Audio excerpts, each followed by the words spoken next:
केंद्रीय जांच agency ED सवालों में है। सुप्रीम कोर्ट उस पर तीखे तंज कसता रहा है। कोर्ट ने कई बार ईडी से कहा कि वो बिना ठोस सबूत के केस फाइल नहीं करे। ईडी का काम सिर्फ लोगों को गिरफ्तार कर जेल में रखना नहीं होना चाहिए, बल्कि जिन्हें गिरफ्तार किया गया है उन्हें सजा दिलाना भी होना चाहिए। और सजा तभी दिलाई जा सकेगी जब सबूत होंगे, और सबूत तभी मिल पाएंगे जब मामला सही होगा। क्योंकि ईडी आनन फानन में किसी पर भी सिर्फ शक होने पर मामला दर्ज कर लेती है और शक के आधार पर गिरफ्तारी भी कर लेती है। पीएमएलए कानून इतना सख्त होता है कि जो पीड़ित होता है उस पर यह जिम्मेदारी होती है कि वो अपनी बेगुनाही साबित करे या फिर जेल में रहे। पिछले दिनों सुप्रीम कोर्ट ने ईडी पर सख्त टिप्पणी करते हुए कहा था कि ईडी की दोषी सिद्धि दर बहुत कम है। अगर ये 60 से 70% होती तो हम इसे समझ सकते थे, लेकिन ये बहुत कम है, यानी कि 5% भी नहीं है।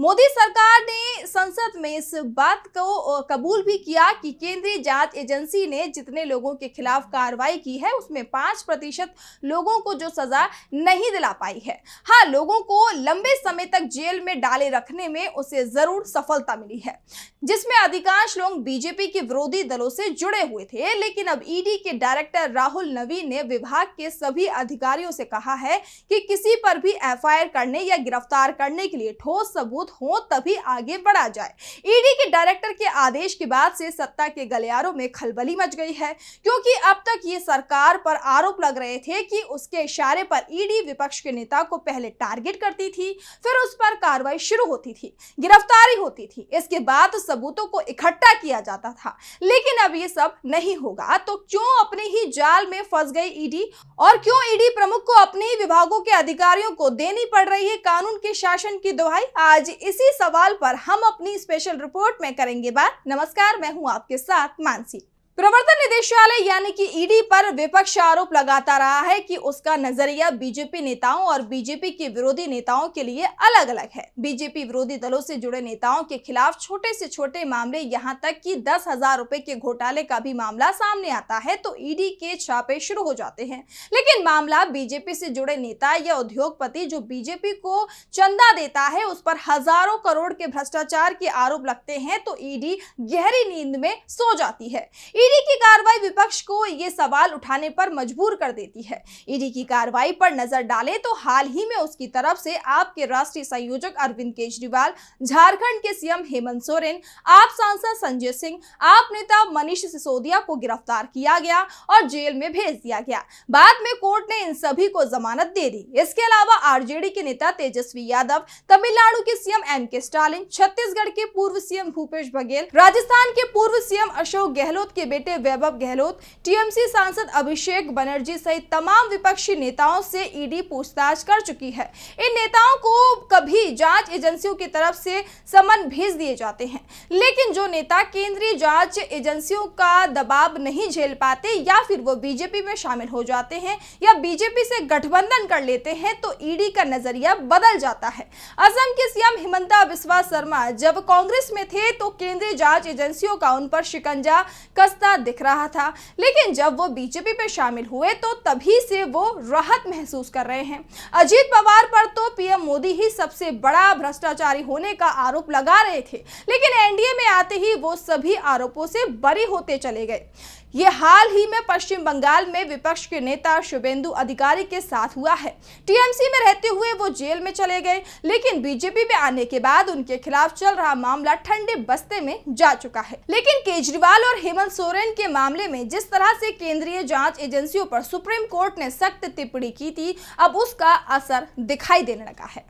सुप्रीम कोर्ट विपक्ष के नेताओं के खिलाफ ईडी की तरफ से पेश किए जाने वाले सबूतों पर सवाल उठा रहा है।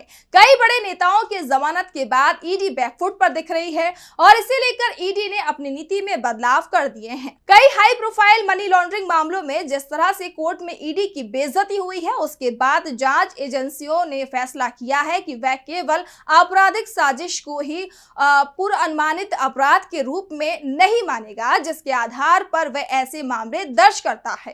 इसमें उस साजिश से संबंधित मनी लॉन्ड्रिंग रोकथाम अधिनियम पीएमएलए के तहत अपराध को भी शामिल किया जाना चाहिए। इस फैसले को लेकर ईडी के निदेशक राहुल नवीन ने एजेंसी के सभी अधिकारियों को सख्त आदेश दिए हैं। पीएमएलए अनुसूची में करीब 150 प्राथमिक अपराध शामिल हैं, जिनमें भ्रष्टाचार से लेकर टैक्स चोरी और यहां तक कि वन्य जीव अधिनियम का उल्लंघन भी शामिल है।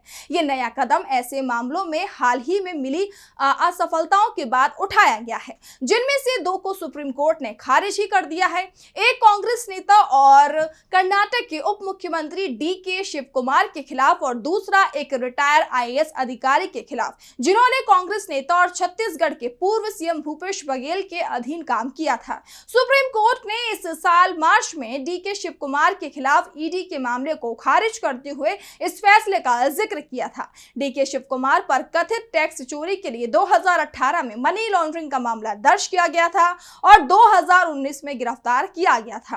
सुप्रीम कोर्ट ने फैसला सुनाया कि इस सवाल पर कि क्या 120B आईपीसी ईडी को पीएमएलए लागू करने में सक्षम है और एक विशिष्ट स्टैंड अलोन अपराध पर कार्रवाई हो सकती है, जिसे पहले ही तय किया जा चुका है। रिपोर्ट के अनुसार यहां पूर्व अनुमानित अपराध का मतलब किसी अन्य एजेंसी द्वारा दर्ज प्राथमिक एफआईआर में उल्लेख किए गए आपराधिक गतिविधि से है, जिस पर ईडी का मामला आधारित है। ऐसे में अगर दूसरी जांच एजेंसी, जिसमें राज्य पुलिस, सीबीआई, ईडी, आईटी जैसी एजेंसियां शामिल हैं, अगर इनकी जांच में खामी होती है या गलत रिपोर्ट दर्ज हो जाती है तो ईडी का केस भी उल्टा पड़ जाता है। ईडी के एक वरिष्ठ अधिकारी ने कहा कि जांच में कड़ी मेहनत करने के बाद अदालत में असफलता का सामना करने का कोई मतलब नहीं है। सुप्रीम कोर्ट ने यह स्पष्ट कर दिया है कि आईपीसी की धारा 120B को पीएमएलए के तहत एक अलग अपराध के रूप में नहीं माना जा सकता है। सुप्रीम कोर्ट जो कहता है वही कानून है, इसीलिए इस तरह का निर्देश पारित करने की जरूरत पड़ी।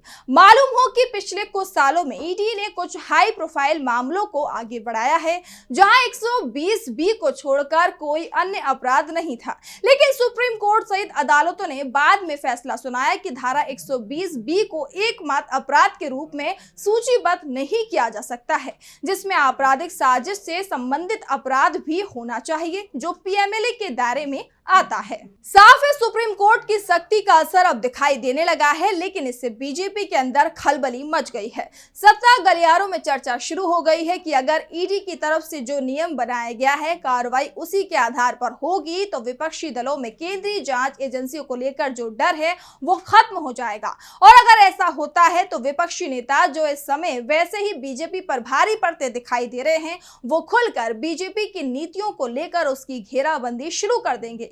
दरअसल विपक्ष के अंदर ही इस बात को लेकर दावा किया जाता है कि बीजेपी के विरोधी कुछ दल ईडी के दबाव में हैं, इसीलिए वो मोदी सरकार के खिलाफ खुलकर सामने नहीं आ पाते हैं। ऐसे में देखना यह होगा कि इस फैसले के बाद से मोदी सरकार की क्या मुश्किलें बढ़ेंगी। तो कैसी लगी आपको हमारी ये रिपोर्ट? हमें कमेंट बॉक्स में जरूर बताएं। नमस्कार।